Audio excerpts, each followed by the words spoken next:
What's up, everyone? We are diving back into the multiverse today for another epic.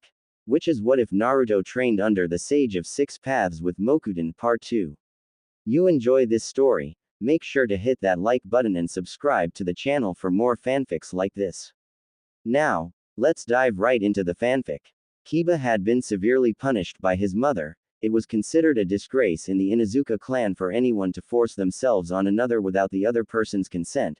Kiba had been disgraced in the clan because of it, and had forever lost his position as heir to the Inuzuka clan. Today it was the genin rank placement, and there were many people hoping to be placed on a team with their friends. Funu was watching Naruto with a sad look in her eyes. He has accepted the Hyuga heiress, he accepted the daimyo's daughter before any of us could try, and me, I haven't even managed to muster the nerve to tell him how I feel. To think, the granddaughter of Madara Uchiha, not even able to muster up the nerve to tell the man I love how I feel. She slumped into her chair as Iruka and Mizuki entered the room. All right class, I will now announce the top 5 academy students for this year. He looked at his clipboard. 5th place goes to Shino Aburame, 4th place goes to Hinata Hyuga, 3rd place goes to Funu Uchiha. Funu snarled to herself. Had the academy focused more on practical skills rather than history lessons, she would have taken 2nd or 3rd place. 2nd place is Sakura Haruno. Said fangirl did her classic Banshee shriek, making half the class go deaf. Once Iruka was able to hear again, he continued, and 1st place, for the title of Rookie of the Year, goes to the fangirls of both Naruto and Sasuke, the Sasuke fan club being led by Sakura, and the Naruto fan club being led by Amy, looked forwards. The boys edged closer to hear who would be the Rookie of the Year. Finally Iruka spoke. As a tie between Naruto Uzumaki and Sasuke Uchiha, congratulations, this is the first time there has been a tie for Rookie of the Year since the Sandaime graduated the academy. Now, Iruka was silenced by Sasuke, who stood up and yelled. This is unacceptable. Only an Uchiha could ever be worthy of the honor of becoming Rookie of the Year, not some no-name clanless freak. The room became silent as Naruto turned to the Uchiha and snarled, "You want to say that again, brat?" The two got into a glaring contest. "You are a no-name clanless freak who should be kneeling in front of me like a dog. I will not share the title of Rookie of the Year with anyone." Naruto smirked. "Then how about a little spar? The winner is Rookie of the Year, the loser becomes the dead last." The class broke out into whispers as Sasuke smirked. "Get ready to be put in your place, Dobi." Sasuke got up and walked to the training field. Naruto followed suit. The two combatants looked at each other. Iruka stood between them as the two got into fighting stances. The match between Sasuke Uchiha and Naruto Uzumaki. This is a purely taijutsu match. Bunshin, Henge, and Kawarimi are allowed, nothing else. Hajime. The two shot at each other and smashed their fists into each other. Sasuke pulled back his fist. It felt like he was punching iron. Before he could react, Naruto had delivered a strike to Sasuke's side and sent him to the ground. Sasuke got up and sent a kick to the blonde, who quickly blocked it with his forearm. He grabbed Sasuke's foot and yanked him off the ground. He spun him around 3 times before he slammed Sasuke face first into the dirt. Iruka nodded. The winner is Naruto Uzumaki. Naruto began to walk away. The rest of the class was applauding. Sasuke pushed himself up and glared at Naruto's back. "No, I refuse to lose to a clanless freak like him." Sasuke ran through hand seals. Iruka saw this and yelled. "Sasuke, stop. The spar is over, you lost." Sasuke finished his hand seals and screamed. "Kaden. Gokaku no Jutsu." Be inhaled and then breathed out a ball of fire, heading directly towards Naruto. Naruto slowly turned around and saw the fireball coming at him. He sighed and performed a single hand seal. Mokuton. Mokujo Heiki. The fireball engulfed Naruto, much to the shock and dismay of a good portion of the class. Funu ran forward and screamed, "No, Naruto-kun." She ran to the area that was burning. Hinata ran forward, but she was suddenly stopped. She turned to see that Kiba had grabbed her arm and had a grin on his face. "Now I am the only one you can have." He grinned, but he fell over when Hinata kicked him in the nuts. Sei ran over to where the fire was, tears streaming down her face. Sasuke grinned as he looked at the fire. "Yes, no one can compare to me, I am invincible." Sasuke began to laugh like a maniac, until the fire cleared. Right where the fire was, there was a dome of what appeared to be wood.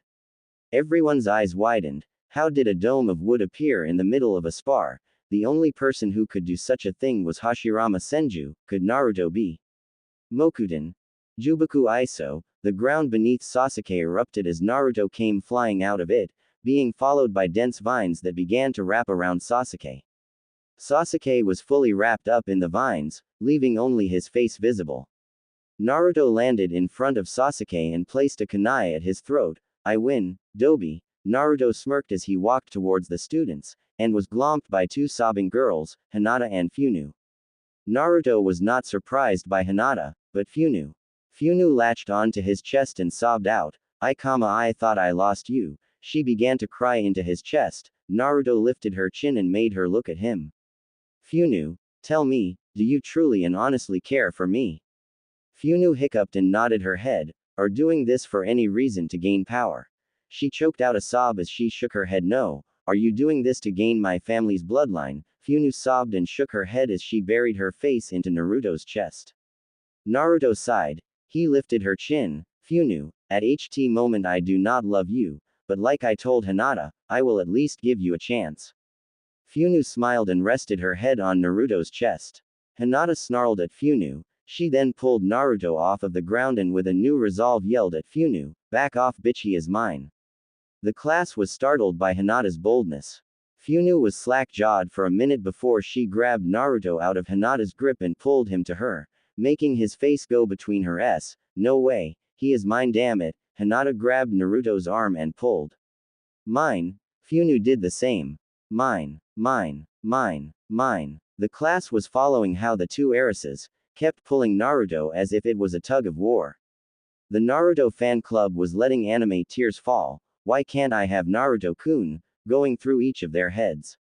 This continued until Iruka managed to break up the tug of war and directed the group of kids to the class. Meanwhile, Yakumo had sat in her room painting for the last few months, only leaving to get food and drink, and to go to the bathroom. She had been painting this same portrait for the last few months. Yakumo was smiling as she thought to herself, I will make you mine, Naruto-kun. She looked at the painting. It was of her and Naruto in a lecherous pose. Her eyes were glowing a dark purple, and Naruto's eyes were glowing red with black slits, an aura of 9 tails in his background, and a burning Konoha behind the two as they made love. Yakumo's eyes began to glow purple. Soon, we shall become one. The next day, Genin placements. Iruka walked into the classroom to find all of his students quiet. He was at first surprised, until he saw that all of them were asleep. He sighed and opened his mouth, wake up. The class practically jumped from their seats as they turned to their teacher.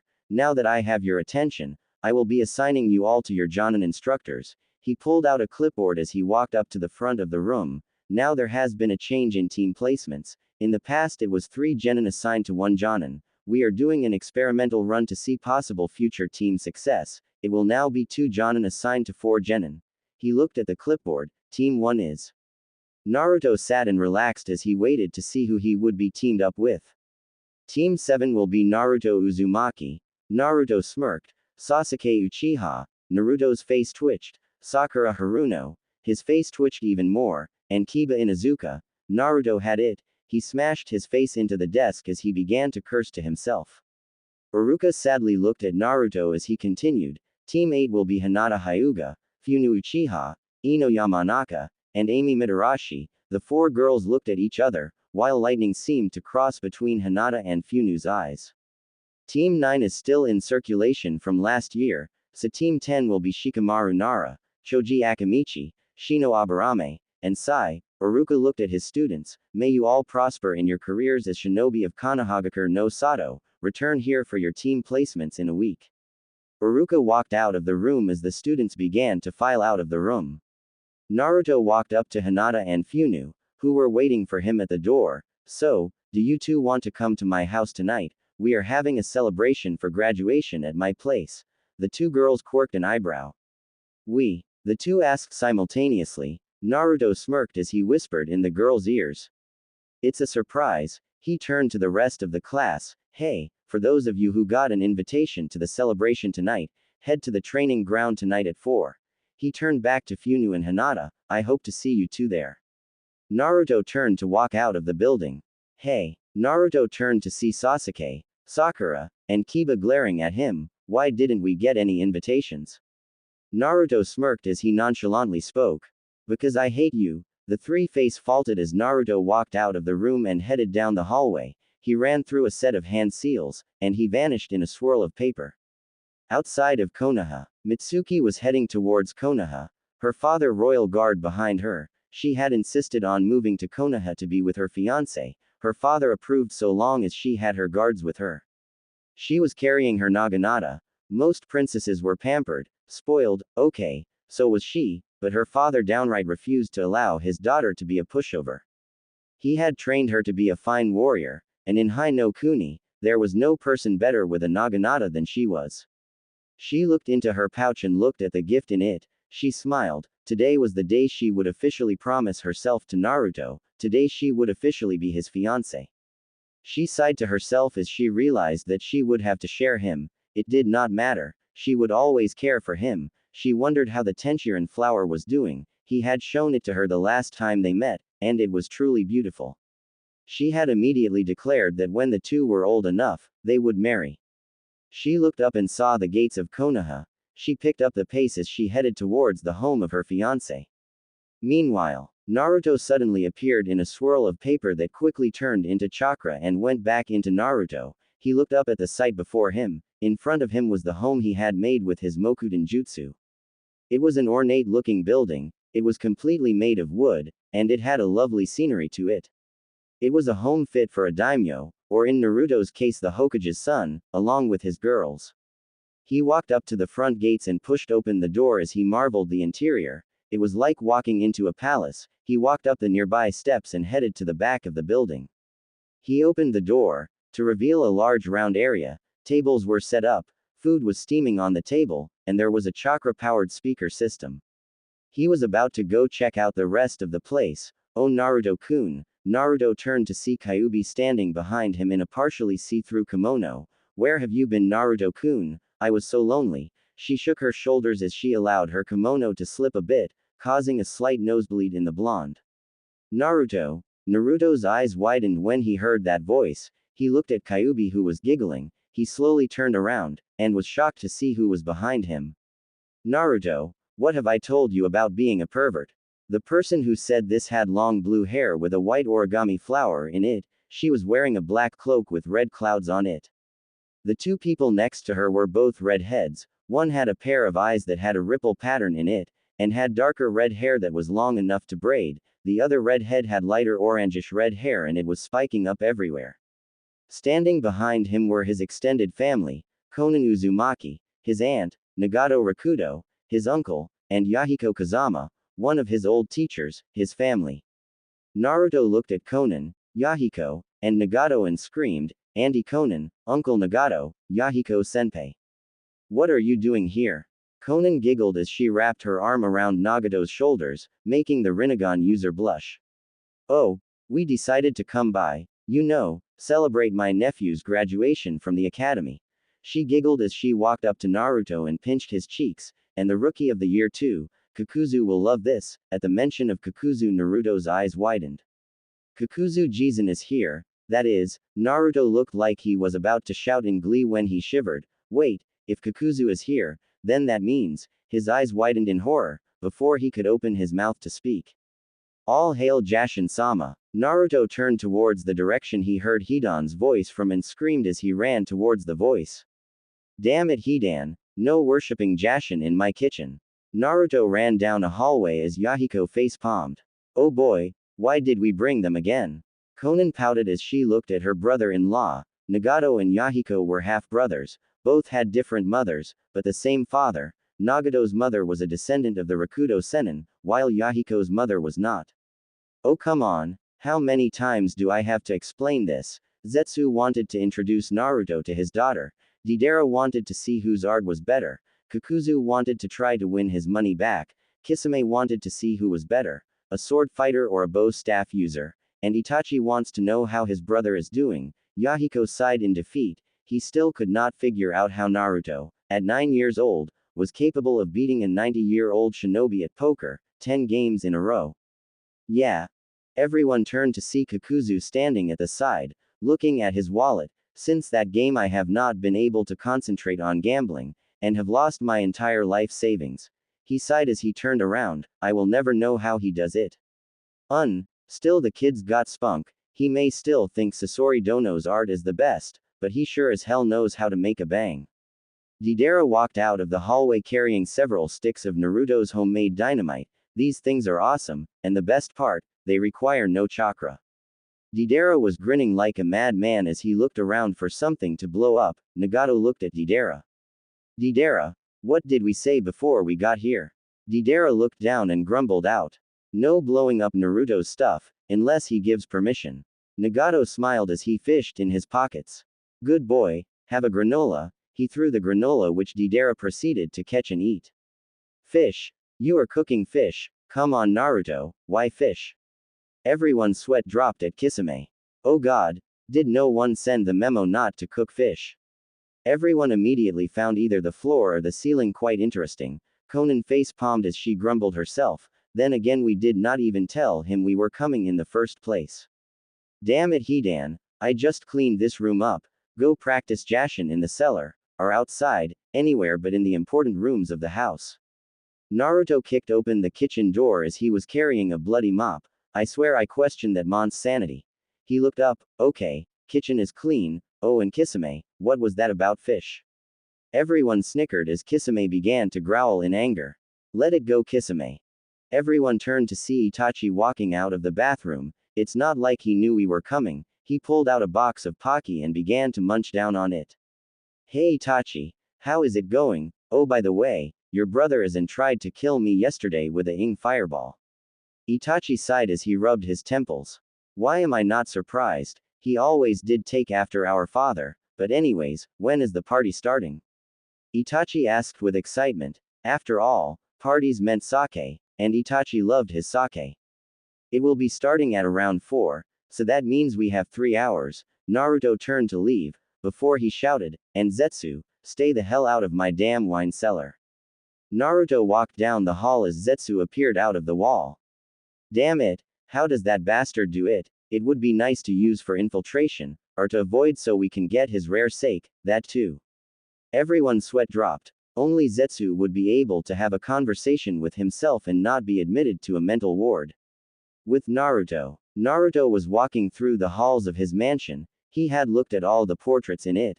There were portraits of many various scenes of his training, his senseis. He had a few senseis, but Sasori was definitely the sensei he admired most. Oftentimes he would think of him as a father. Naruto turned down a hallway, and at the end of the hallway was an arched door, and it was locked incredibly tight. No one was getting in there unless they had the Mokuton, and no one without the Ranbanhata would be able to get out of the vault. He had made sure that it was safe from all intruders. On the walls of the hallway were various paintings and photos, ranging from photos of him with the Akatsuki, to paintings of battle scenes. He had painted a good portion of them, and Sarutobi had even offered to buy a few off of him for a generous price, but he refused, saying that each painting was special. He walked down the hall and looked at each object on the wall. One was a picture of him making his first puppet. Sasori had taken the photograph, saying that a puppeteer's first puppet is always a memorable thing. Another was a painting of the 3 wolves mountains in Tetsu no Kuni. They had stopped there to acquire a body for his third human puppet. The next painting was of a forest that had a beautiful design. Each one was a picture of events that he always remembered. He stopped in front of one. It was his favorite photo. The photo was of him, Sasori, Hidan, Kakuzu, Zetsu, Itachi, Kisame, Nagato, Yahiko, Konan, Deidara, and Kyuubi all in one big photo. He sighed as he turned to the door. He went through hand seals, Mokuton, Fuinkai. The wood in front of the door was instantly covered in dozens of seals that lit up for a moment before dimming back to black. Naruto walked up to the door and pushed it open and walked inside. The doors were then covered in sharp paper that would regenerate so long as there was an available source of wood, and luckily, there was a massive source. Beyond the doors was a room that he had made after he finished the house. It was a room where he kept every memento he had. On the walls were several bow staffs that he had collected from various nations. There was a bookshelf that had books of every variety, as well as a few special triggers if he moved certain books. Near the center of the room there was a beautiful tree with a smooth surface, and had lovely crimson leaves, with white flowers. There was also a table covered in various origami he had made over the years. He walked up to what looked to be a scroll rack and opened his cloak, revealing 13 scrolls. There were 7 black scrolls, and there were 6 white scrolls. Each one had a symbol on it. Naruto placed each scroll with their corresponding scroll holders based on the symbols on it. In the center was the black scroll with a red scorpion, on its left side was a black scroll with a silver cloud. And the one on its right was a black scroll with a scorpion and an Oni mask. He traced the red scorpion. Sasori, I swear your legacy will be remembered forever, I promise you. He got up and walked to the side that had various bow staffs, and pulled out his own from a seal on his wrist. He looked at it and traced the golden designs on the staff. Fuden-sama, your teachings allowed me to use this weapon, I will always honor it. He gently placed the staff on a shelf and bowed. He walked towards his bookshelf and traced the bindings of 3 books. Jikatsu Baba, your teachings have made me a match for any seal master. I will never forget you. He gently bowed and sat in front of a small closet. He opened it to reveal a small altar with 3 pictures. One was of a red-haired man who looked no older than 20. Another was of a white-haired man covered in wrinkles that had a creepy smile but still a warming one. And the last one was of a black-haired man with scars across his face, gently smiling. Naruto bowed to the 3 photos. Sasori-sensei, Jikatsu Baba, Fuden-sama, before your ends you 3 made me who I am. I will not forget you 3, nor will my future clan. I swear it. He happily smiled at the 3 photos. Well, time to party. He closed the doors and walked to his closet and looked inside. Yeah, time to party. He reached inside and grabbed its contents. 4 o'clock that night. Hinata, Funu, Yakumo, Mitsuki, Ino, Shikamaru, Choji, Shino, Amy, and a good portion of their classmates were all waiting in the training ground. They had gotten there as according to what the invitation said, now they were just waiting for Naruto.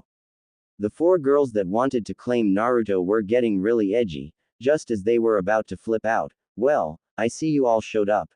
Everyone turned around to see Naruto in a tree, but everyone was shocked at his appearance. He was wearing a pair of brown cargo pants, a black muscle shirt, and armband around his left bicep, a pair of fingerless gloves, and a pair of shades. Mitsuki, Funu, Yakumo, and Hinata, along with the entire Naruto fan club found him absolutely hot and were trying to keep themselves from jumping him. Oh my freaking god, look at those arms, why the hell did he hide that? Was the thought running through the heads of all the girls. Naruto smiled. Since you are all here, I think we can get this party started. Naruto sliced his thumb and ran through hand seals and then slammed his palm on the tree. Reverse Kuchio's compound. A massive puff of smoke washed over the entire group as a series of black lines covered the entire training ground. When the smoke finally cleared, they were not in the training ground anymore. They were in a massive room with disco balls, lights, and a nearby snack bar. Naruto turned to the group. Ladies and gentlemen, let's get this party started. He snapped his fingers as the room was suddenly lit up with various lights and music began to play. Everyone screamed and began to run to places where they began to dance. Choji, however, slinked over to the snack bar. After an hour of partying, Naruto jumped up on stage. Alright everybody, we are now going to have the partner dance off. The best pair will receive a prize. Immediately the floors were held with several couples. Choji was still at the snack bar, when he suddenly felt someone tapping his shoulder. He turned and saw Ino giving him a devilish grin. Hey, wanna dance? Choji was not able to answer as Ino pulled him to the middle of the dance floor where she curled her finger in a, come here, motion. Naruto grinned at the 2 of his classmates and shouted, alright everybody, introducing my friends, the Akatsuki. Everyone cheered. Ever since Naruto explained the true motives of Akatsuki, the populace rather liked the group of S-rank criminals, and they eventually became celebrated in Konoha. The stage was lit with fire as Zetsu, Deidara, Yahiko, and several instruments appeared on stage. Deidara was at the drums, Zetsu was at the guitar, and Yahiko was at the electric keyboard. Naruto jumped towards the microphone and spoke into it, and for our first song, please enjoy, Closer by Inoue Jo. Start playing 4th Shippuden opening. Ino grabbed Choji and began to forcibly make him dance with her. Choji eventually began to dance to the movements, making Ino smile a bit.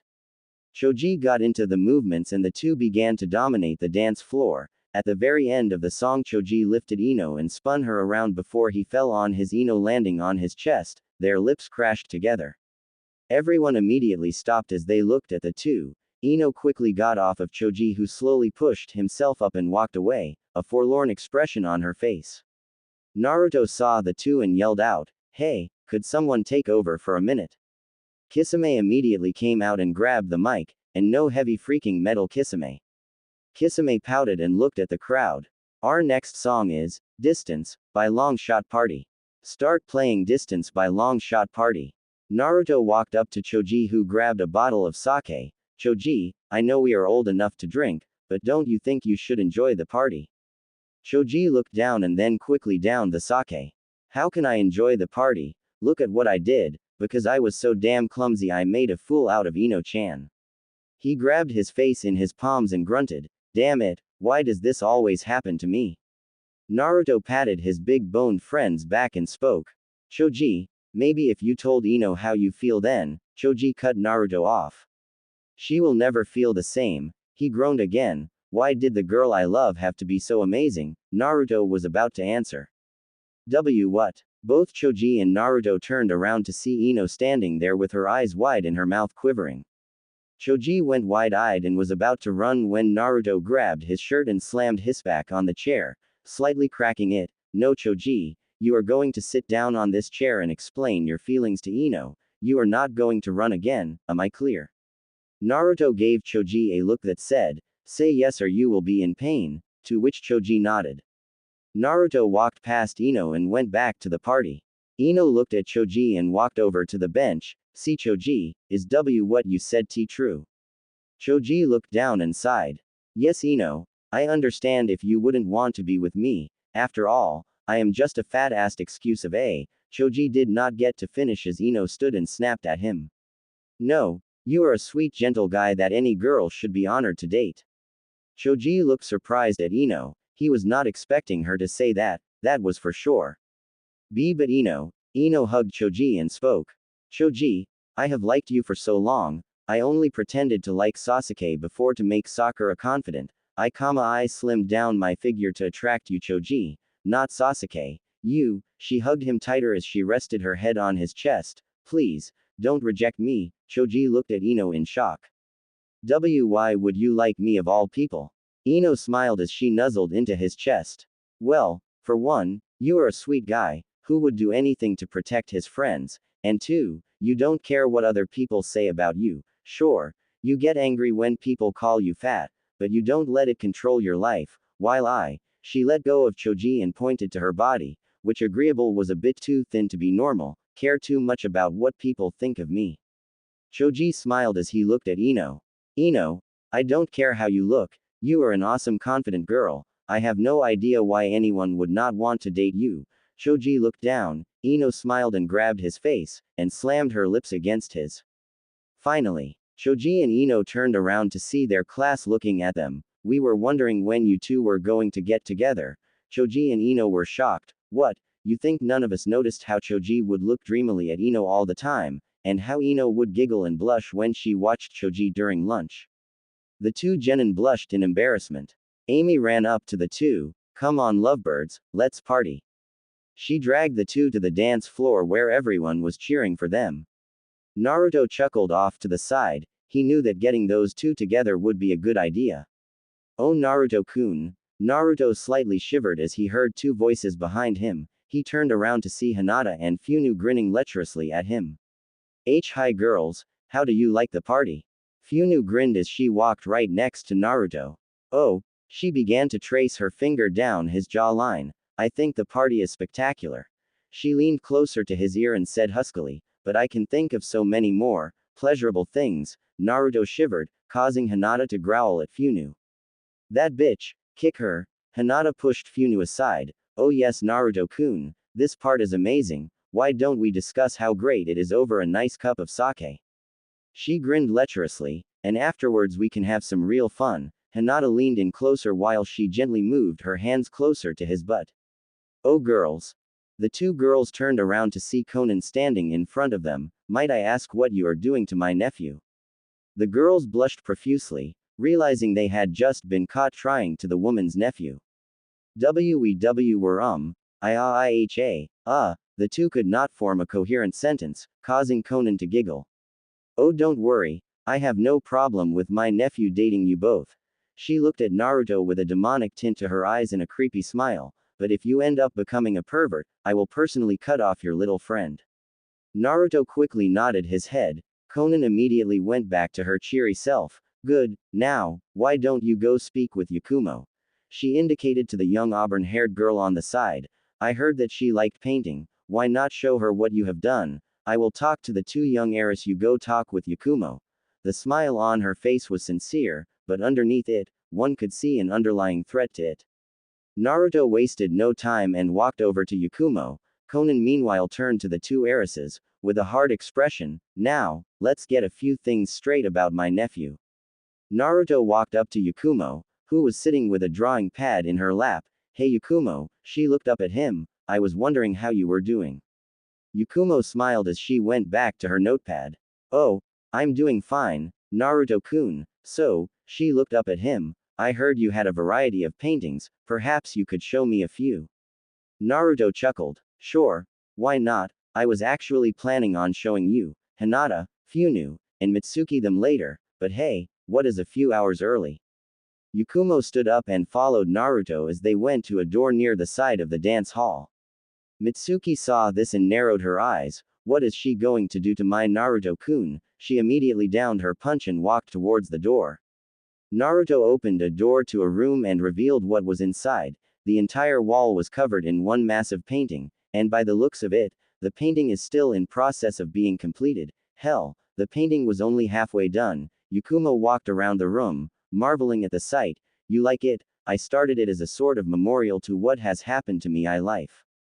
Yakumo looked to where she assumed the painting began, and saw a massive nine-tailed fox being pulled into a set of intricate lines on a baby's belly. She looked at the rest of the painting and saw that it was indeed based through history, if the apparent age of Naruto in each painting was any indication, but she stopped when she saw what she assumed to be Naruto weeping over a dead carcass, and another carcass behind him, but it was incomplete. The carcass she could identify had crimson red hair, and looked to be in his late teens to early 20s.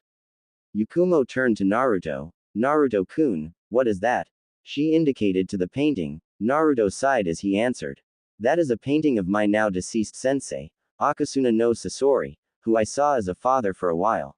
He walked up to a set of paints and pulled out a nearby canvas, but enough of the sad stuff, how about you give painting a shot? Naruto grinned as he presented the paints to her. She walked up to the canvas and sat down. Meanwhile, Mitsuki used the stealth skills she picked up from a few scrolls she had borrowed from the shinobi library, to sneak into the room. She watched as Yakumo began to paint. Yakumo did simple brush strokes, and then began to make complex shades and hues. After a few minutes a very beautiful picture was being formed. It was vaguely like a picture of the Hokage Tower, but there was light tinges of road where there should not be. Naruto got a closer look, and he suddenly began to feel dizzy. Yakumo grinned maliciously as she placed her hand on his cheek. Oh, feeling weak my dear. Her malicious smile gained a hint of lust in its form. Don't worry, it won't be for long. She turned towards Naruto, revealing a pair of glowing purple eyes, and a set of fangs developing. Mitsuki saw this and jumped out as Yakumo performed a single hand sign. Ninpo, Kurama Haijutsu, Mugen Onsa chains of Fantasia, a field of chakra washed over the room, hitting all those in the room, including Mitsuki. In the genjutsu, Naruto snapped his eyes open and looked around. He found himself in the middle of Konoha, but the village was barren, burning, there was blood trailing down the street. He quickly shot up and reached for his kunai pouch, but found nothing there. Oh Naruto-kun, you won't be doing anything with those ninja tools of yours. Naruto turned to see Yakumo coming out of one of the burning buildings. Then again, why would you want to do that? She began to slip off her kimono. When you have me. She advanced for the blonde, a lecherous grin gracing her features, and a demonic aura surrounding her.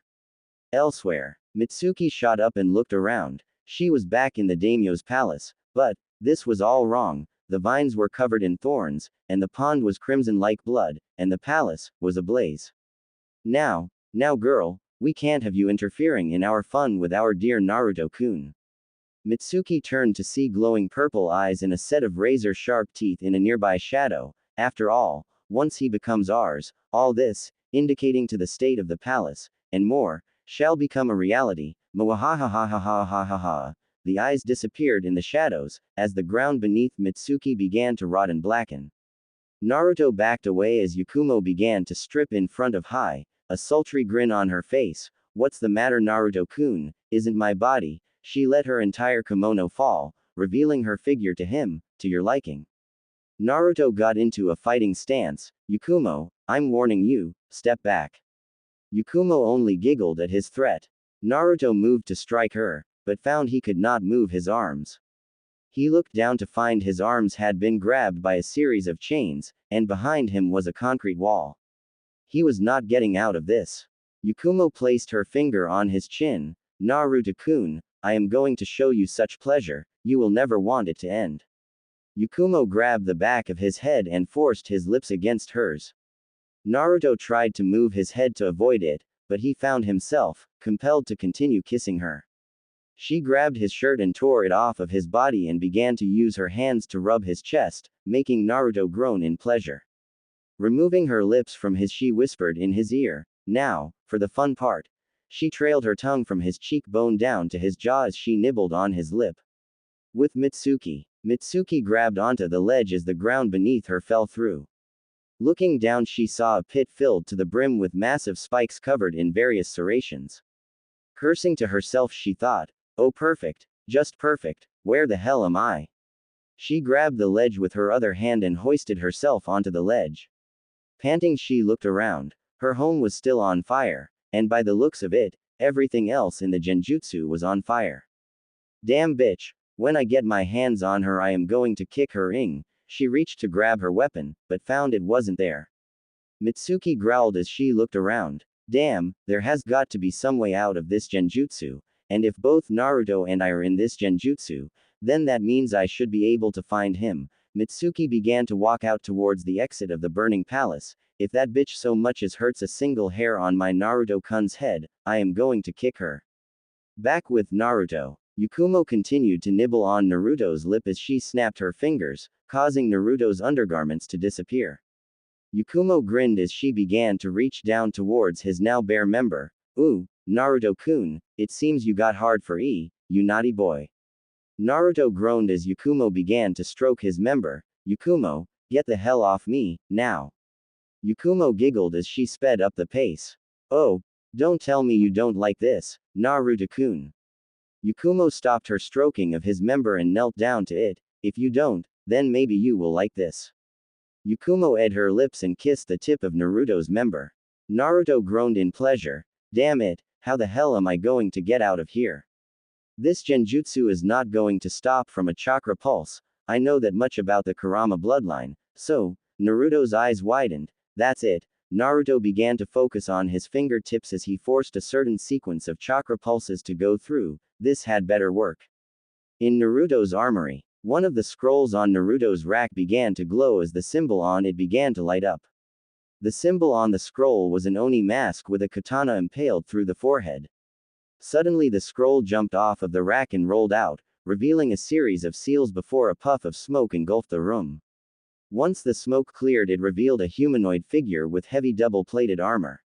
It was also wearing a helmet with two curved horns on it, giving it the appearance of a demon. It also had a large fur coat that went back its ankles. The figure stood to reveal it was wearing a face mask very similar to an aim breather. On its sides were four black katanas still sheathed. If one looked closely, they could see a symbol of Tetsu no Kuni. This was Naruto's third human puppet, Hattori. Hattori stood stock still until a blue seal glowed on the back of its neck, and the glow continued down the entire length of the Hitokugutsu body. Suddenly the puppet looked at its hands and then snapped its fingers. A metallic voice very similar to Naruto's came out of the mask. Alright, now, time to get to the boss. The puppet ran out of the room, while the seal on its neck began to disintegrate. Meanwhile, at the party, the academy graduates were all enjoying the songs being played on the stereo, while all the Akatsuki members continued to dance on the floor.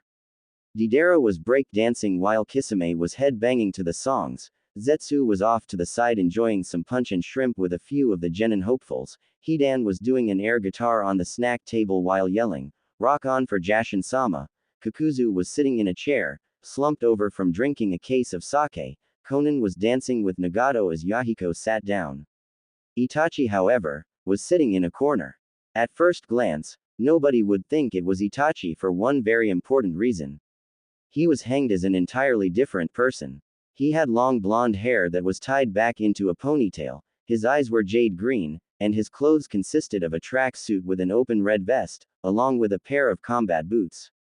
The Akatsuki may now be well liked in Konoha, but Itachi was still considered a missing nin. Itachi sighed as he thought to himself, why the hell can't Sandaime-sama just tell everyone what happened with the Uchiha clan? I want to walk in my home village again. Maybe get a date as myself for once, and not one of those stupid fangirls. Itachi was about to get up and get a drink, when he felt a sudden influx of chakra. He looked around to see which direction the chakra was coming from. It was coming from the other side of the house. And by the chakra's movements and the feel, it was moving somewhere else. What confused him was the fact that it felt like Naruto's, but for some reason, it seemed to steadily be growing weaker. Odd, Naruto's chakra usually either stays the same size, or grows larger. Even with high-ranking jutsu, it is hard for him to lose any chakra. Back in the genjutsu, Naruto groaned as he thought to himself, Hattori had better get here soon. Yakumo was now ing on his member after she had removed all of his lower clothing. She released his member with a resounding pop before she looked at Naruto with lust. Now, for the main course. She twirled her fingers as the branches holding Naruto forced Naruto onto his back. Yakumo ed her lips as she climbed up on top of him. Don't worry Naruto-kun, this is going to feel really good. She looked back towards his stiff member and positioned her entrance in front of it. She began to slowly bring herself down as she gently spread the folds of her lower lips. Oh, yes, either Yakumo was a masochist, or she was actually feeling pleasure. She finally simply let Naruto's slide inside her. She panted as she began to rock back and forth. Oh yes, she grasped her hair as she yelled. Oh yes, OOHM Naruto, yes. Naruto was trying as hard as he could to avoid releasing, and he was having a really hard time with that. God damn it, Hattori, get over here now. With Mitsuki. Mitsuki slashed down a bunch of trees as she heard S in the forest. Damn it, that sounds like Naruto-kun, if that bitch tries anything you'll what? Mitsuki turned around, and her eyes widened. Standing behind her was a creature with long black horn-like protrusions, massive fangs, and dark skin, but what confused her was the fact it was wearing the same clothes Yakumo was wearing. Mitsuki got into a fighting stance and snarled, "Who the hell are you?" The demon giggled in a demonic tone, "I am Ito, the manifestation of Yakumo's powers. And you must be Mitsuki, niece of Orochimaru." Mitsuki's eyes widened when Ito said who she was. How do you know that? Ito scoffed as it looked at Mitsuki. Oh please, do you honestly think I would strike against one of my barriers to ultimate power, without first discovering everything I can about my competition? I took control of Yakumo several times and looked everywhere for anything that I could use against you, Hinata, and Funu, and I must say I found some juicy information. Ito began to walk around Mitsuki. Mitsuki of the royal house of the daimyos of Hai no Kuni, daughter to Sora, daimyo of Hai no Kuni, and his beloved wife Natara, and niece to the snake Sanin, and S-rank criminal, Orochimaru. Hinata Hyuga, daughter to Hiyashi Hyuga and Hana Hyuga. Out of the entire Hyuga family, she has shown the lowest possible skills in their taijutsu form, and of course, Funu Uchiha, the last living descendant of Madara Uchiha. I know everything on record about you three. Ito began to chuckle as it looked at Mitsuki, who began to smirk. On record, huh? Well, I got news for you. Mitsuki placed her hands together in front of her as her eyes turned even more snake-like than before. Not even a fourth of my abilities are on record. Mitsuki go into a stance and covered her right eye as she stared at Ito with her left. The eye twisted until it was so snake-like. One would think it was torn from a snake's eye socket. Osor's Iken fears glance.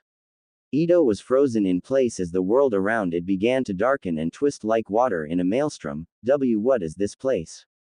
Mitsuki walked towards Ito, her hand still covering her right eye. This is sort of like a bloodline in my family. Our left eyes allow us to concentrate so much focused killing intent onto a person, that it can make one feel as if they are in a genjutsu. But the amazing thing is, it is pure killing intent.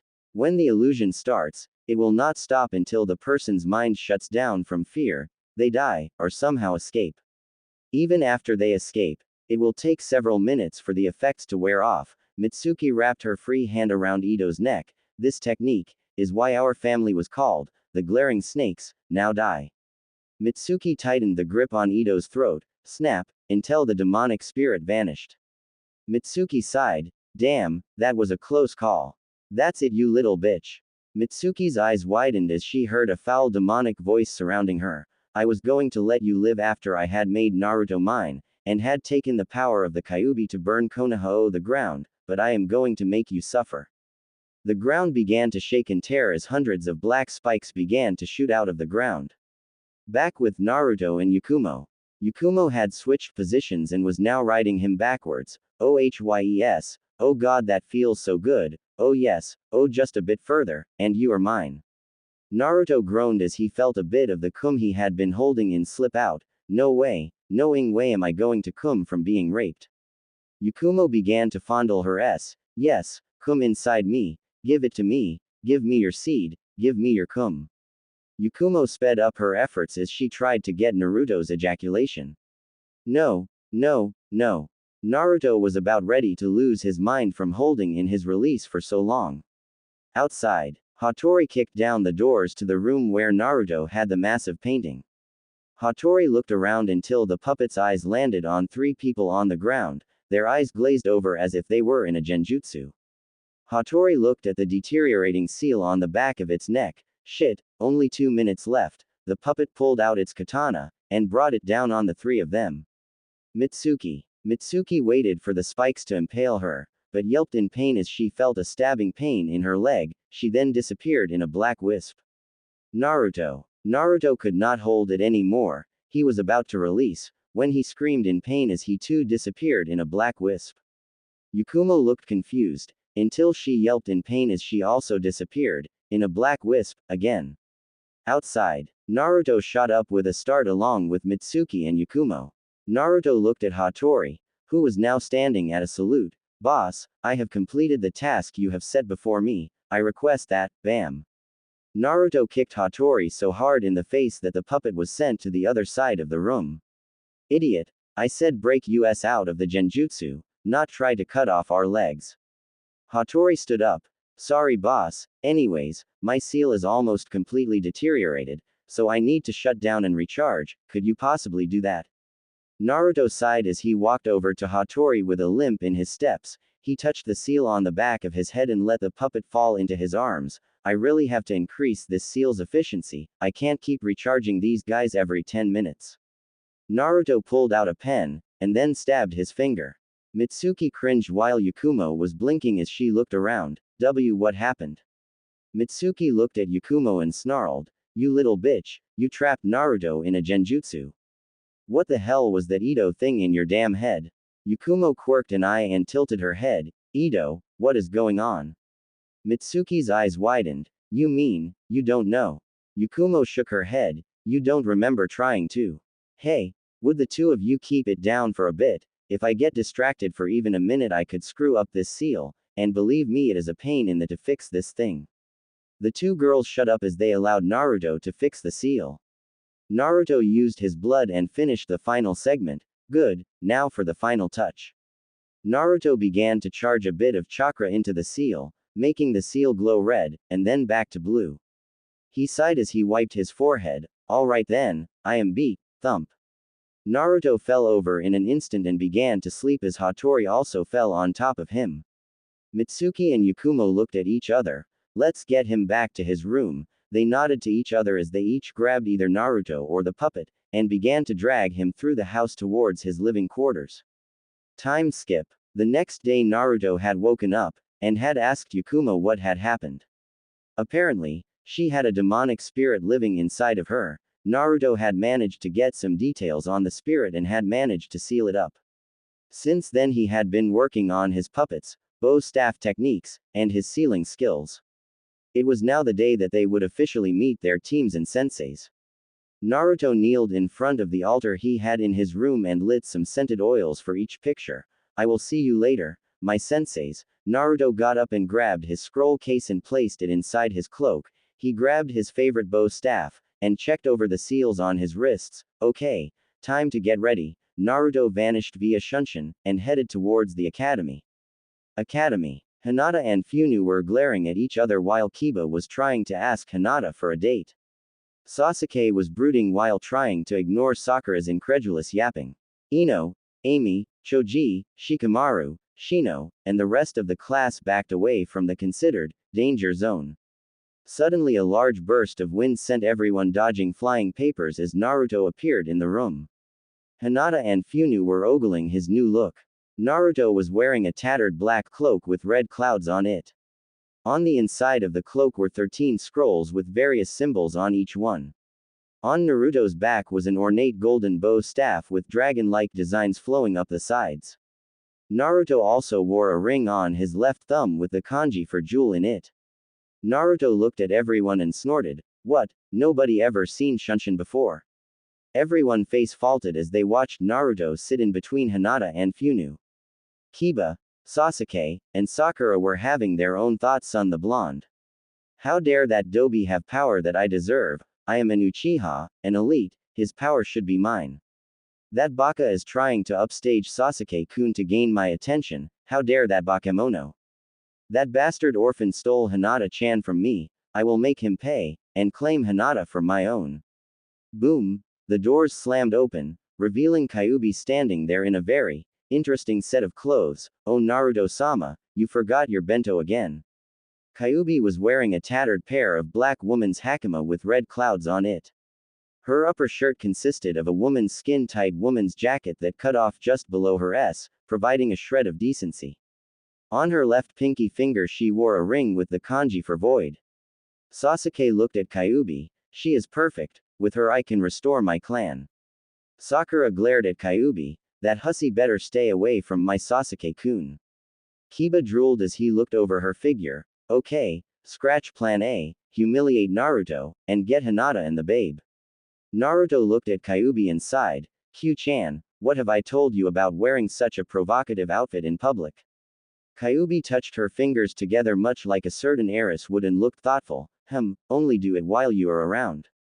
Naruto slapped his forehead. I give up. Just try to avoid bringing too much attention to yourself. Kyuubi did a mock salute. Yes sir. Naruto sat down as Kyuubi chose to sit next to Hinata. Time skip. 3 hours later. All the other groups had already been picked up by their senseis, and the only ones left were Naruto, Sasuke, Sakura, Kiba, and Kyuubi, who said that she is not leaving her Naruto-sama. Sasuke walked over to Kyuubi. Why would you want to be with a Dobi, who has no clan name, when you can be with an elite Uchiha like me? Kyuubi got into a thoughtful pose as she began to name off reasons. He is kind, sweet, I think he is cute, I question your ability, shall I continue? Sasuke got pissed off and swung his fist at her. How dare you deny me, you bitch? Sasuke was about to strike Kyuubi, when the vixen raised a single finger and stopped his punch. I suggest you understand your opponent before you fight them. Her eyes glowed crimson as a demonic aura surrounded her, it could get you killed. Sasuke jumped back and trembled. She is strong, I must have her, and the council will give her to me. Kiba sauntered over to her. Hey baby, sorry you have to be with that dead last loser right there. Hey, he reached towards her, how about you come home with me so we can have some fun? Kyuubi turned at Kiba and smirked, before she delivered a punch to his chest that sent him to the other side of the room. Try to touch me again, and I will rip your arms off, and then shove them up your. She said it in such a sweetly sick voice it scared everyone there. Naruto shook his head as he looked at her. Q-chan, must you cause conflict? Kyuubi grinned as she latched onto Naruto. Yep, it's what I do. The doors to the room opened as two men walked in. One had gravity-defying silver hair, had his headband covering one of his eyes, and had a face mask on. He had standard Jonin attire, and was carrying around an orange book with the words, Ika Ika Paradise, on it. The other one had spiky brown hair, a metal face plate that outlined his face and a pale complexion. He also had standard Jonin attire. The white-haired man put his book away. By my first impression of you, you're all a, thwack, crunch, crck.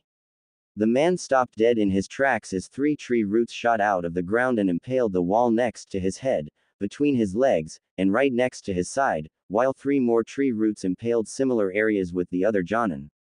Naruto had his hand raised and snarled, your first impression, how about I tell you my first impression? You two are pathetic excuses of Jonin, who have no perception of the word time and are likely to get us killed on the first mission. I will meet the rest of you on the roof. The roots receded as Naruto and Kyuubi shunshine to the roof. The 2 Jonin swallowed as they looked at the others. Let's do what he said. The 3 genin nodded, knowing that currently, disobeying Naruto was a hazard to their health. Naruto whistled a tune as he waited for his new team to get to the roof. He decided to pass the time by reviewing his seals. Opening his scroll, he read through one of the several seals he had created. Shoji Fuin, combination of storage seal, chakra seal, and cage bunshin. The seal allows one to seal a cage bunshin inside of an object, and allow them to take full control of said object. Works best in conjunction with battle puppets. Naruto had developed the seal because his puppet skills were limited in their usage due to his lack of proper chakra control, and the seal allow his cage bunshin could use a full range of motion inside the puppets, making them extremely dangerous. Naruto continued reading, but began to twitch as he felt something soft and squishy press against the back of his head. Kyuubi, what are you doing? Kyuubi grinned and jumped. Yay, Naruto-sama knew it was me. Naruto sighed as he looked at Kyuubi. You are the only person I know who will do something like that. Kyuubi pouted as she sat next to Naruto. You are no fun, Naruto-sama. Naruto sighed at Kyuubi's attitude. Oh, there you two are. Naruto looked up to see the white-haired Jonin, the black-haired Jonin, and his 3 teammates walk out of the building. You really shouldn't go ahead of your senseis. Naruto looked at the white-haired man. You shouldn't be 3 hours late to a meeting. It could get both you and your teammates killed. The Cyclops Jonin nodded his head. Touché. Anyways, he sat down on a ledge. How about we introduce ourselves? Sakura looked at the white-haired Jonin. Sensei, what do you mean? Naruto groaned as he looked at the pink-haired Banshee. Honestly, if you are so stupid you need to ask, then why did you join the shinobi program? Sakura looked at Naruto. Shut up, you baka. She swung her fist and was about to punch Naruto, when he grabbed her by the wrist. Last I checked, assault of a fellow shinobi is treason. Sakura glared at Naruto and pulled back her fist, sitting down with a noticeable, HMPH. Kakashi gave them an eye smile. Okay, I guess I will go first. I'm Kakashi Hatake. Things I like and things I hate. I don't feel like telling you that. My dreams for the future, never really thought about it. As for my hobbies, I have lots of hobbies. The group sweat dropped as they looked at him. All we learned was his name. The other Jonin sighed and looked at the 4 genin. Okay, I will go next. My name is Yamato. I like walnuts and a bit of botany. I dislike oily foods, Orochimaru, and traitors. My dreams for the future are to lead my team to great heights. My hobbies are reading books and architecture. Kakashi I smiled. Alright then, dog boy, you go next. Kiba glared at Kakashi, then sat back. My name is Kiba Inuzuka. I like Akamaru, said Puppy barked happily. Steak, and Hinata-chan, he said whilst glaring at Naruto. I dislike anything chewy, and Naruto. Naruto shrugged his shoulders at this. My hobbies are taking Akamaru for walks, and my dream is to get Hinata-chan to fall for me. Naruto rolled his eyes. Yeah, like that is going to happen. Kakashi nodded his head. Very good, Kiba. Now, you next, Pinky. Sakura glared at Kakashi. My name is Sakura Haruno. I like blushes while looking at Sasuke. My hobbies, blush looking at Sasuke. Dreams for the future, giggles as she stares at Sasuke. Dislikes, Naruto baka. Naruto looked at Sakura. As me if I care. Kakashi stopped the two before they could get into an all-out argument. Alright already, Okay, doom and gloom, your turn. Sasuke snorted. My name is Sasuke Uchiha, I hate a lot of things, and like very little, and I have no hobbies. My ambition is to revive the Uchiha clan, he said while looking at Kyuubi, and to kill a certain man. Naruto noticed Sasuke look at Kyuubi when he mentioned reviving his clan, not on my watch. Kakashi's eyes smiled. Very good Sasuke, your last blondie. Naruto looked at Kakashi and sat up. My name is Naruto Uzumaki, I like ramen, Mitsuki-chan, Hinata-chan, Funu-chan, Oji-san, and gardening. I dislike arrogant pricks, stupid fangirls, and moronic perverts. My hobbies include training, studying new types of plant life, and painting. My dreams for the future, restore my clan, and become Hokage. Kakashi smiled. Alright then, I want the four of you to meet at Training Ground 7 tomorrow, and don't eat breakfast, or you'll throw up. The two Jonin disappeared via Shunshin. Naruto got up and was about to leave. Hey Naruto, said Blonde turned to see Sasuke glaring at him. What do you want Uchiha? Sasuke looked at Naruto, and glanced at Kyuubi, before he turned to look at Naruto again. That woman, give her to me. Naruto snarled as he reached for his bow staff. And just why the hell should I? Sasuke snorted as he pointed to himself. Because I am an Uchiha and elite, she would be perfect for repopulating my clan Dobi. Naruto released a light bit of killing intent as he placed himself in front of Kyuubi. It will be a cold day in hell before I let you get your hands on her, you spoiled little shit stain. Sasuke began to perform hand seals. Then I will just have to make you give her to me. Sasuke was halfway through the hand seals when his hands were wrapped up with tree roots. Naruto held up his arm and transformed it into a sharp blade made of paper. Really, I wonder how you will accomplish that with no jutsu. Naruto walked forward, intent on cutting off Sasuke's hands. Naruto-sama, but he stopped and turned towards Kyuubi. We don't have time for this, because of that idiotic sensei of ours showing up 3 hours late, we are already running late for our appointment with Tsunade. Naruto sighed as he allowed his arm to return to normal. Alright, damn. The two began to walk away, hey, but turned as they heard the Banshee scream, let Sasuke-kun out of these tree roots. Naruto looked at Kyuubi, then grinned as he turned towards Sakura. I am sure the almighty Uchiha elite can get out of that by himself. Later, the two vanished in a Shunshin, while Sakura began to desperately try and free her beloved Sasuke-kun. Hospital. Naruto and Kyuubi appeared in front of the hospital, wondering if the results were in. Tsunade had gone through extensive amounts of studying to see how Naruto was related to her. For all she knew, he could have been distant relative of one of the other Senju branches. The DNA she had used in the original test showed he was pretty close in relation, but the DNA had deteriorated, so the results were partially corrupt. A fresh DNA sample would serve to provide much better results. The two walked inside and headed to the front desk. Hello, the receptionist looked and saw Naruto and Kyuubi looking at her. We are here for an appointment with Tsunade-sama. The woman looked at the clipboard and scanned its contents. She is in room 231. Go down the hall, up the stairs, and take a right. It should be on the left-hand side. Naruto and Kyuubi bowed. Thank you, miss, come on.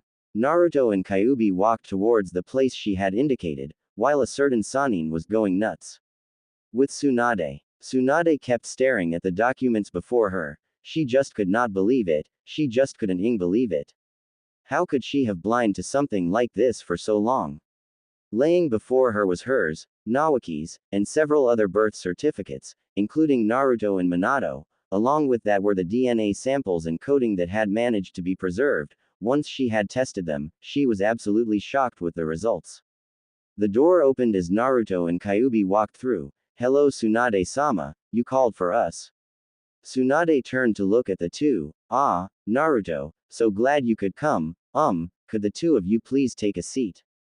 The two nodded their heads and sat down on a nearby stool.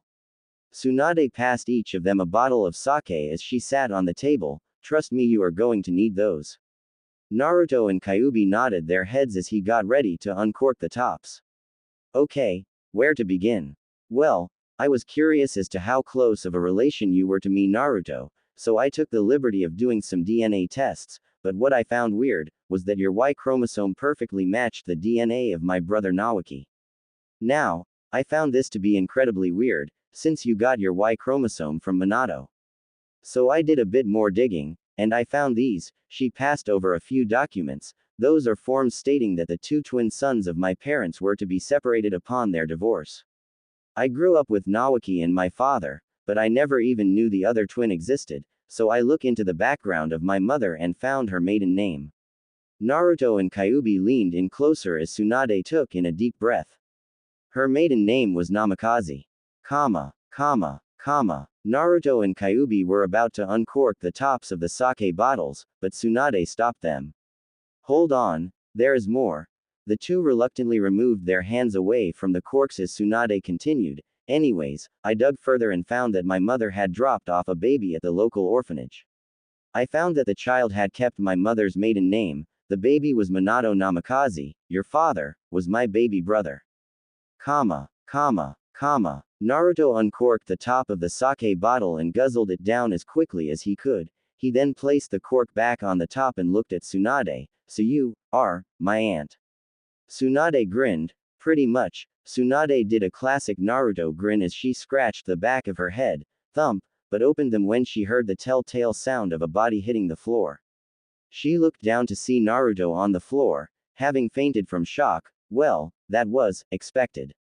Next day, Naruto walked up to the training ground, wearing the same outfit he had worn the day before. Once he entered the clearing, he saw Sasuke, Sakura, and Kiba sleeping at the foot of one of the nearby trees. He sighed as he looked at them. Obviously they were too stupid to eat breakfast before they came here. Naruto walked over to a tree and sat on the branch as he waited for their sensei. 20 minutes later, Naruto was beginning to lose his patience. Neither one of their senseis had even shown up. He was about to jump off the tree and destroy the field when they finally showed up. Where the are you two? Naruto's shouted question ended up waking up the three other genin. Kakashi smirked. Well, we got lost on the road of life. Naruto jumped off the tree and leaned against the trunk. You can't get lost on a road that only goes one way, you damned moron. Kakashi sighed. Alright then, now, on to the real genin test. The explanation is the same as in canon, but with 3 bells instead of 2. Alright, go. Immediately, Kiba, Sasuke, and Sakura scattered, leaving Yamato and Kakashi, and Naruto. Naruto had indeed stayed behind, and was staring down the two Jonin. Kakashi I smiled. You know, you are a bit odd. Naruto snorted as he reached towards his pouch, this coming from a Jonin with no perception of time. Kakashi turned towards Yamato. Yamato, I will take care of this, hold on to the bells please. Kakashi handed Yamato the bells, who then quickly jumped away. Naruto looked at Kakashi. What, afraid I might actually get the bells? Kakashi shrugged his shoulders. No, I am more worried about the Uchiha getting them. He is the only one who shows enough talent to do so anyways. Naruto's eyes narrowed. Typical Uchiha worshipper. Naruto snapped out 2 scrolls, one with a cracked Uchiha clan crest, and another with an Oni mask with a katana impaled through the forehead, always the arrogant ones. Naruto threw the scrolls in the air and performed a single hand sign, Kai. The 2 scrolls were covered in smoke clouds as Naruto suddenly adjusted his fingers into odd shapes. 2 figures finally revealed themselves. One was the samurai Naruto used to free himself, Mitsuki, and Yakumo from Du's Genjutsu. The other one was a new one. He had black hair that was partially spiky, as well as lightly curled. He had a single Sharingan eye on his left side, while the other side had bandages covering in. His entire right side was covered in a tattered black cloak. He was wearing Konoha Anbu garb. On his forehead was a headband, but instead of a village symbol, it had a white flower with a red demon eye in the center. Kakashi's own eye widened when he saw the figure. He had worked with that very same person when he was in Anbu Black Ops, Shisui, Uchiha. Naruto nodded his head. Yep, the one and only Shunshin no Shisui, my very first Hitokugutsu. Kakashi's eye widened. Human, puppet. Naruto nodded again. That's right, although, he looked at Shisui, I had to do quite a few modifications to him. Kakashi narrowed his eye. What do you mean modifications? Naruto grinned as he adjusted his fingers. You will find out, if you can provide a challenge. Kakashi reached towards his pouch and ced it open. Perhaps, he pulled out the same orange book from the day before, but, how about I let you make the first move? The blonde shrugged his shoulders. Okay, he suddenly vanished into thin air as if he was never there to begin with. What? Kakashi shouted as he looked around. Naruto had been here a minute ago, so where, the bells? How could he be so stupid? Naruto was heading after Yamato. Kakashi quickly turned towards the direction he felt Yamato's chakra and quickly ran into the forest. Yamato. Yamato suddenly felt Naruto's chakra signature disappear. What? Where did he go? He then felt Kakashi's chakra begin to come closer. What is going on? Mokuton. Jubaku Satsu. Yamato looked down to see several tree roots shooting up towards him, and all of them were covered in sharp spikes. Shit. He performed a series of hand seals, Mizu Shunshin. As the roots began to wrap around him, he vanished in a swirl of water. He appeared on the other side of a clearing, panting from the sudden chakra influx. Where the hell did that come from? Yamato began to look around, trying to sense a chakra signature, when he suddenly heard clapping coming from behind.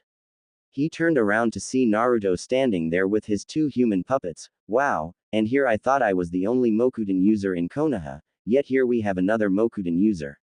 I got the luck of the draw having someone like you as my sensei. Yamato stepped back. When I was told I would be given a surprise for this position, I did not expect something like this. Naruto shrugged his shoulders. Expect the unexpected, my dear friend. Now, Naruto leaned back as he placed his fingers in a ram sign. Shall we begin? The two puppets stood up straight as a seal on the back of each of their necks glowed. The same glow went down the entire lengths of each of the puppets' bodies. They looked around, then at each other. Shisui spoke up. Wow, this feels much better than the old seals. Hattori agreed. Yep, man, applying those preservation and replenishing seals was nothing short of genius. Yamato stared at the two puppets. How the hell did you get those two to come to life? Naruto smirked. The wonders of Fuinjutsu. Let's leave it at that, Shisui, Hattori. The two puppets looked at Naruto. Yes, boss. Naruto grinned as he raised a finger, then pointed at the trees behind him. You two get the Cyclops, I will deal with Yamato. The two nodded and jumped into the trees, while Naruto turned towards Yamato. So, you ready? The former Anbu operative lowered himself into a fighting stance. Of course I am ready. With Kakashi, the cycloptic ninja jumped through the trees, following Yamato's chakra signature. He could not believe he got erred by a genin. He suddenly felt an influx of chakra, and had to jump out of the way as a series of diagonal slashes cut through the trees. He kept jumping from tree to tree as they were constantly cut down by the slashes. Finally he landed in a clear zone, and turned towards the direction the chakra slices were coming from. Two figures jumped out of the cloud caused by the falling debris and landed in a kneeling position. As they stood up, the cloud began to dissipate, revealing them to be Hattori and Shisui. Kakashi's eyes widened. How, you two are just PP puppets. Hattori snorted. Just puppets, I resent that remark, we are Hitokugutsu. As for your question, Fuinjutsu. Hattori grabbed two of his katanas and threw them in the air, then quickly grabbed his other two blades, and chucked them into the air right into the other two katanas. Kakashi watched as the katanas started spinning downwards, but his eyes narrowed as he saw a light travel down the edge of the blade. Hattori performed a single hand sign, Wangetsu Kaier. As if by command, a crescent-shaped blade of energy came flying out of the katanas and towards Kakashi. The Cyclops had a single thought on his mind, oh shit. Boom. The ground was torn apart as the four chakra constructs tore away the landscape, sending piles of dust and debris everywhere. Shisui sighed as he looked at Hattori. You do remember we have a limited chakra, right? Hattori looked at Shisui. Yes, but now when we run out of chakra we go into stasis instead of completely being obliterated. Wow. The two Hitokugutsu snapped around to see Kakashi standing on a pile of rubble. I have to say I am impressed. Very good for a senju, but I bet Sasuke could do better. Shisui looked at Kakashi, and snorted. Alright then. He grabbed his cloak and mask. Time to take this up a notch. He tore off his cloak, revealing his right side. Kakashi's eyebrow rose as he looked at what had become of the former Anbu. His left arm had been replaced with a giant black crab-like claw, with the inside covered in numerous seals. His right eye had a scope in place of a normal eye, and the Sharingan in his left eye was spinning at a constant rate. Shisui looked at Kakashi and raised his pincer. He snapped it open and said, "Sweden, Oshi Taiho." A blast came right out of the pincer and headed towards Kakashi. The said Jonin jumped out of the way and watched as the blast tore through the trees, and noticed a light mist, highly pressurized water. He turned towards the two human puppets. Looks like they have some specialties. Hattori grabbed his katanas and looked at Kakashi. "You ready, Hataki?" Kakashi lowered himself into a taijutsu stance. "I am not a Jonin for nothing, you know." Hattori tightened his stance. "All right then." Hattori charged at Kakashi as Shisui fired off more pressure blasts. Kakashi dodged out of the way of Shisui's pressure blasts, and jumped out of the way of Hattori's slashes. The samurai spun on his heel and sent a horizontal slash at Kakashi. The Cyclops Jonin flipped backwards in time to avoid the slash and spun on his palm, sending a heel kick at the human puppet. Hattori raised his swords across him and blocked the incoming strikes, then slashed at Kakashi again, this time with a chakra-infused slash. The Jonin jumped out of the way in time to avoid being cut to ribbons and attempted a counterattack. Sweden. Rensei Kato. Kakashi snapped his head around and saw a spiral drill of water shoot out of Shisui's claw. The drill spun faster and faster, sending wisps of water out as it tore through the air. Kakashi quickly ran through hand seals and shouted, "Sweden. Suiryuden no Jutsu." The nearby pond exploded as a dragon made of water shot out towards the incoming drill. The two attacks clashed with a splash, twisting and crashing into each other, sending particles upon particles of water everywhere as they tried to gain the upper hand. Kakashi was so focused on his technique, that he did not notice Hattori jump behind him until the last second. He dove out of the way and released his jutsu, allowing the drill to gain the upper hand and crash into Kakashi's path. He crossed his arms across his chest and managed to avoid the flying rocks and stone. Hattori landed next to Shisui and sheathed his blades. "Ready, Shisui?" Shisui turned towards Hattori and nodded. "Ready, Hattori." Hattori grinned as he reached into a pouch on his side and took out an odd-looking object. It had two hollow parts that were in the shape of the hilt of each of his blades, and it had a chain attached at the bottom. There were also what appeared to be polarized attraction seals placed on its sides. Hattori slipped them onto the two katanas on his right side. There was a ching sound just before Hattori pulled out his two katanas. The object that he had placed on their hilts connected the two at the hilt, and then forced the bottoms of their hilts to connect with each other, creating a double-bladed sword. Hattori spun the blade in one hand, then gripped the combined hilt as he charged chakra through it, Jugen Kyer. The chakra shaped around the sword as he swung it, sending a barrage of crescent-shaped chakra slashes at Kakashi. Shisui held up his claw, and forced it to widen at 180. A seal in the joint of the claw glowed brightly as the Uchiha human puppet spoke, "Bakuretsu Gogyu Sum." An explosion of water erupted from the claw and formed into a larger version of said claw. Shisui jumped at Kakashi and reared the claw back before he shot it towards the Jonin. Kakashi reacted quickly and performed hand signs. Doden, Iwa Cabe, a wall of stone erected itself and stopped the incoming strikes. The resulting explosion caused by the blocked attacks created a cloud cover that blocked out all vision in the area. Hattori and Shisui got ready for a counterattack, unaware of the shadowed figure behind them. Naruto vs. Yamato. Naruto and Yamato charged at each other as wood shot from the ground around them. Yamato created a spear out of wood, while Naruto pulled out his own bow staff and rode on one of the roots that were heading towards Yamato. The two clashed weapons, making Yamato's staff split from the sheer force behind Naruto's staff. Yamato looked at the staff and turned towards Naruto. "Nice staff, where did you get it?" Naruto smirked as he applied more pressure, making Yamato's staff snap in two. He swung the ornate staff at his fellow Mokuton user, making him jump back. Yamato landed on the ground and forced another wooden staff to grow. Naruto spun his staff around. "I got this staff from my sensei." Yamato raised an eyebrow as he scratched his head. "I was unaware that Akasuna no Sasori knew how to perform bojutsu." Naruto grinned, before he suddenly vanished. Yamato spun around and blocked a strike from Naruto, who was chuckling lightly. Whoever said I got it from Sasori-sensei? He kicked Yamato in the chest, making the wood-using Anbu operative cringe as he blocked another strike from Naruto. Naruto suddenly jumped into the air and threw 3 kunai at Yamato, who ducked out of the way, making them fly into the trees. Naruto grinned as he sealed up his staff. Perfect. He ran through hand seals and shouted, Mokuton, Dajirin no Jutsu. Naruto punched his arm forward, sending thick spiked roots at Yamato from his arm. Yamato leapt out of the way and ran through hand seals. Mokuton, Mokujoheki. Pillars of wood shot out of the ground and formed a dome around Yamato, blocking the incoming wood spikes. Naruto frowned, and then grinned as he performed a hand sign with his free hand, Origami no Jutsu. Nokogiri. The spiked roots quickly split apart into paper and formed into several whirring buzz saws and then sliced into the wooden wall created by the former Anbu member.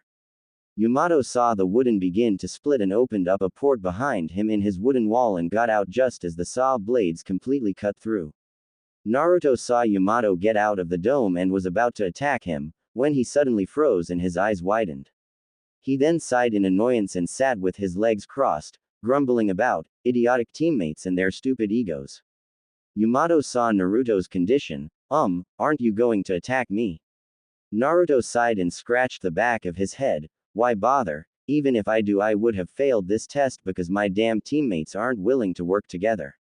Yamato raised an eyebrow. How do you know that? Naruto stood up. You know those 3 kunai I threw at you. Yamato nodded his head. Those were actually transformed clones that I sent to get the 3 stooges to work with me. But apparently those 3 don't want to work together. Yamato raised an eyebrow. How do you know that? Naruto chuckled. Kage Bunshin was originally created to be a reconnaissance ninjutsu. If one dispels, then I get all the information that the clone originally had. I sent 3 clones to try and get the 3 of them. I can tell you exactly what they said. Naruto coughed and spoke in a voice sounding much like Kiba. No way, you dead last orphan bastard. I will not work with my competition to Hinata's heart. He then coughed again and spoke in a voice very reminiscent of Sakura. No way, you dead last dobi. Neither I, nor Sasuke-kun needs the help of a worthless loser like you. He coughed again and spoke much like Sasuke. I am an Uchiha, an elite. I don't need the help of a clanless bastard. Yamato sighed as he massaged his temples. Naruto continued to speak, and to add to that, they all ran a kunai into my Kage Bunshin's chest, wholeheartedly thinking that they were the real me. Yamato gasped in shock. His own teammates attacked his Kage Bunshin with intent to kill, thinking it was the real Naruto. Naruto shrugged his shoulders. Well, since the test is now over and useless, I am going to go sit down. He reached into his pocket and pulled out an apple and bit into it. Juicy. He walked over to a nearby tree and continued to eat his apple. Yamato meanwhile was rubbing his temples. Oh boy. 20 minutes later, Kakashi walked through the trees, confused as hell. He had snuck up on the 2 puppets and was about to take them down when they fell over, utterly useless.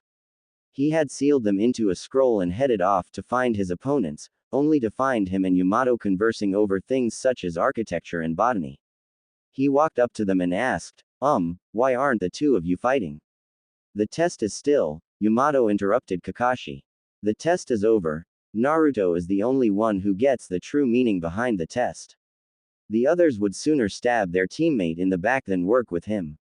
Kakashi sighed. He hoped the last Uchiha would be smarter than this. He knew Kiba and Sakura were not smart enough to get it, but he expected the last Uchiha of all people to get it. He shrugged his shoulders and thought to himself, well, I am sure once we begin training him he will understand. 5 minutes later, Kiba, Sasuke, and Sakura were tied to the logs while Naruto was arguing with Kakashi about his human puppets.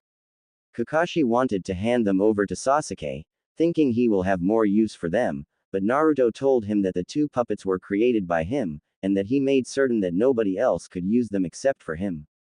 Kakashi eventually relented and gave Naruto the scrolls, saying that if the Uchiha could not use them then they were useless. Naruto tucked them away, but made certain to keep a close eye on Kakashi. Kakashi turned towards the group. Alright, I have good news, and bad news. The good news is that none of you will be sent back to the academy. The 3 tied up Genin cheered, but Naruto narrowed his eyes. The bad news is that all of you will be dropped from the shinobi program. What? All four of the genin shouted, with Naruto leaking killing intent. The blonde genin stepped forward and snapped at Kakashi. What the hell point is there in dropping us from the shinobi program, you?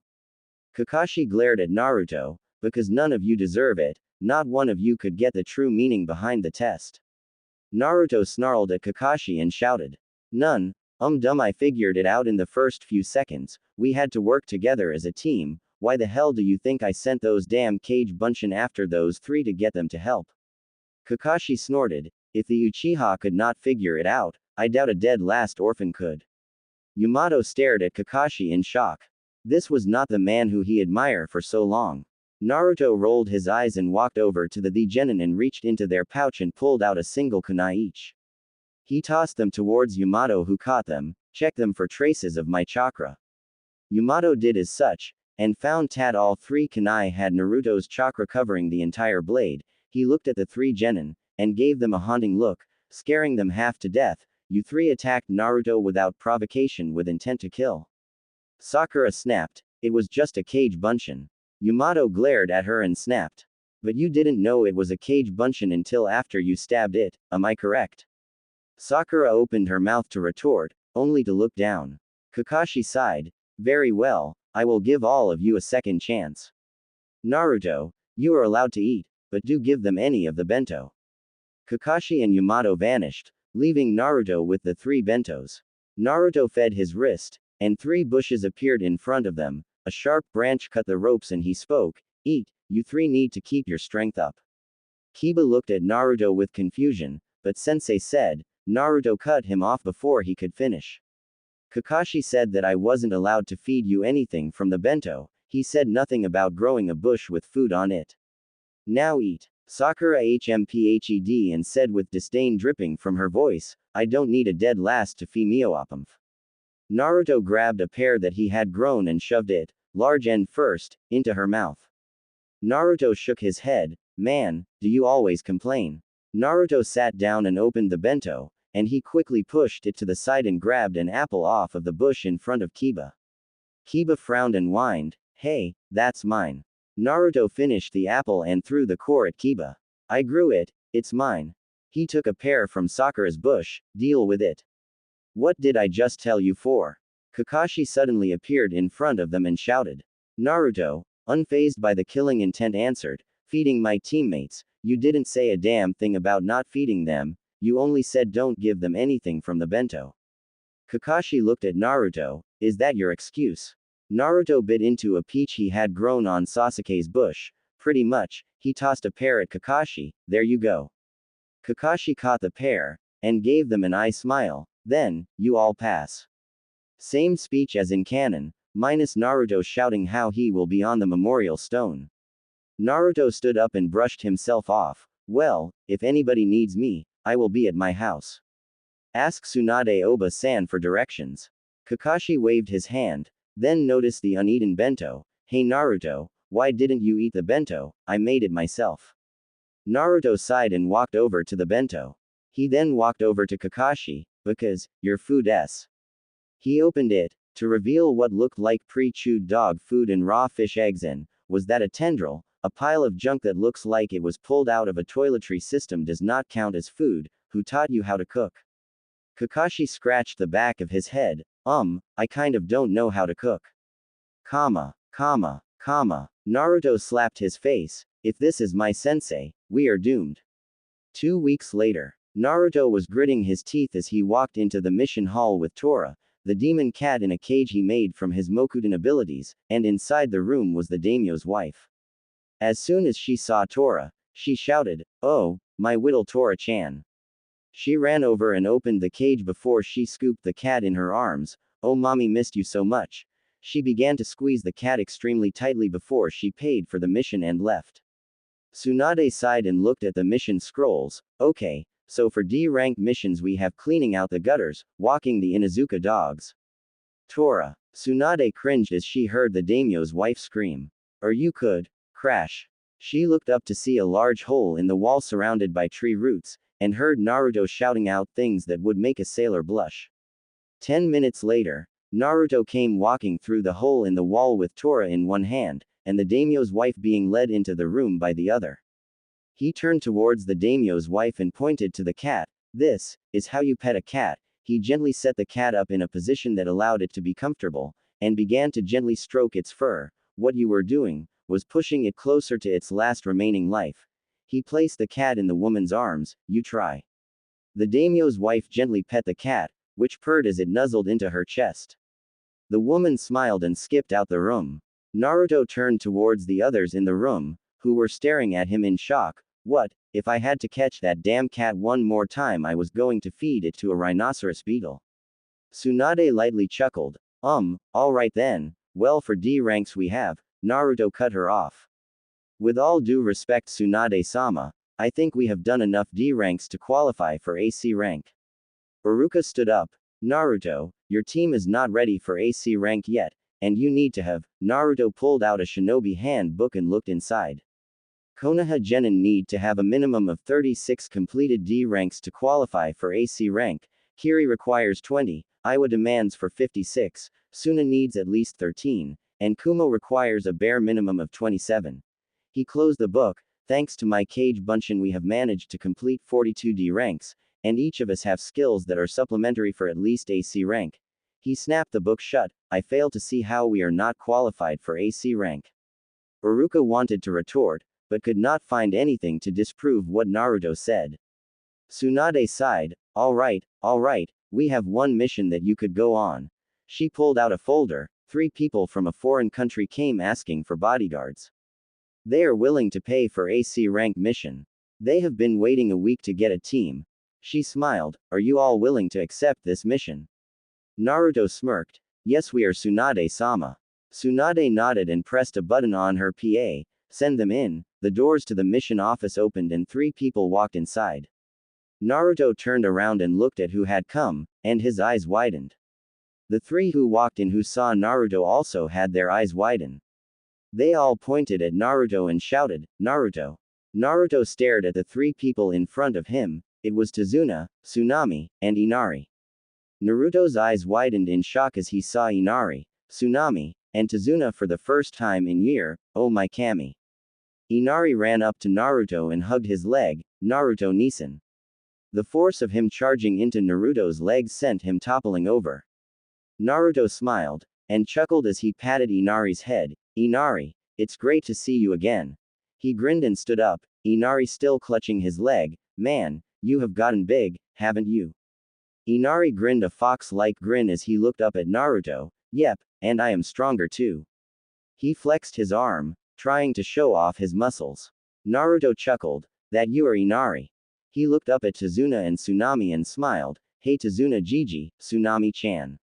Tsunami smiled and walked over to Naruto, wrapping her arms around him in a warm hug. It's so good to see you again, Naruto. She smiled as she looked down at him. You have certainly grown the last time we saw you. She pinched his cheek playfully. Have you been eating your vitamins? Naruto chuckled and rubbed his cheek. Yes, Tsunami-chan, I have been eating my vitamins. Naruto then playfully poked her in the stomach. I really owe you for teaching me how to cook. I would have died of food poisoning from my own cooking years ago if it wasn't for you. Tsunami blushed at the praise as Tazuna walked up, and patted the top of Naruto's head. Ha, true, the first time you made us something to eat I almost chucked it up then and there. While the 4 were talking, everyone in the room was watching the events unfold before them, until Tsunade coughed, drawing the conversation to a close. Naruto, how is it that you know the clients? Naruto smiled. Well, when I originally left Konoha years ago to train, I ended up in Nami no Kuni. He smiled and looked at Tazuna, Tsunami, and Inari. They helped me out back then.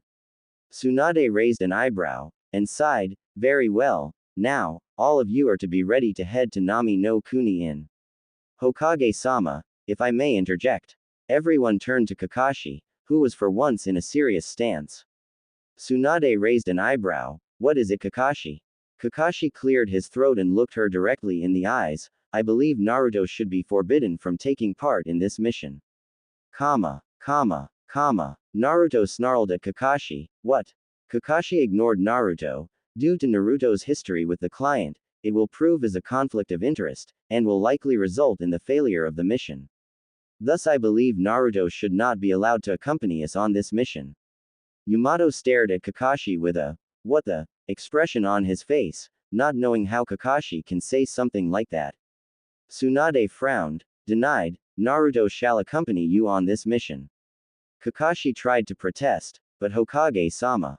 Tsunade smashed her fist into the desk, cracking it as she snarled, "Naruto shall accompany you on this mission. Is there any part of that you wish to try and protest, or shall I have you charged with insubordination?"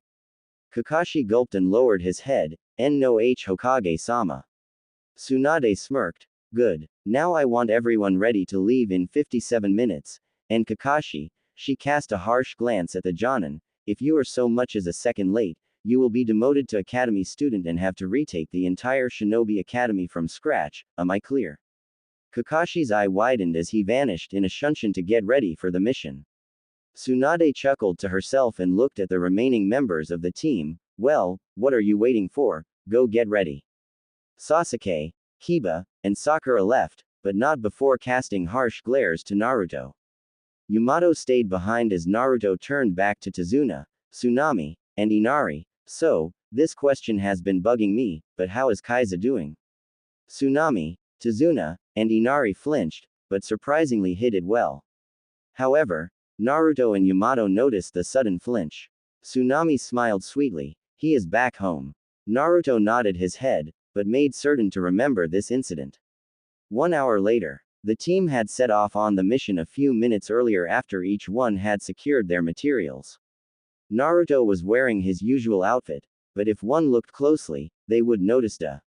Thanks for listening. In the next part. In the meantime, please leave a review, I would love to hear your feedback. Especially if it helps me improve the overall story.